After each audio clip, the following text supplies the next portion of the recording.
Hi guys, இன்றைக்கி நான் என்ன டிஷ் உங்களுக்கு செஞ்சு காமிக்க போகிறேன்னா, கருப்பு உளுந்து வச்சு உளுந்தங்கஞ்சி எப்படி பண்ணுறதுன்றதை உங்களுக்கு நான் குக் பண்ணி காமிக்க போகிறேன். அதுக்கு தேவையான ஒரு கப்பு உளுந்து எடுத்துக்கணும்.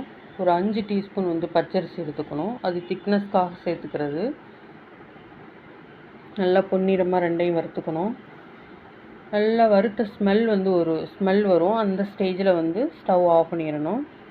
ஆஃப் பண்ணிவிட்டு ஒரு 5 மினிட்ஸ் ஆற விட்டுட்டு அது மிக்ஸி ஜாருக்கு ஷிஃப்ட் பண்ணி அதை நல்லா அரைச்சி எடுத்துக்கணும்.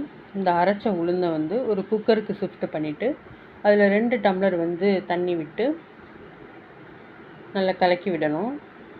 அதுக்கப்புறம் கொஞ்சோண்டு சால்ட்டு, சுக்கு போட்டு நல்லா கலக்கி விட்டுட்டு குக்கரை க்ளோஸ் பண்ணி ஒரு 3 to 5 விசில் வர வரைக்கும் வெயிட் பண்ணணும்.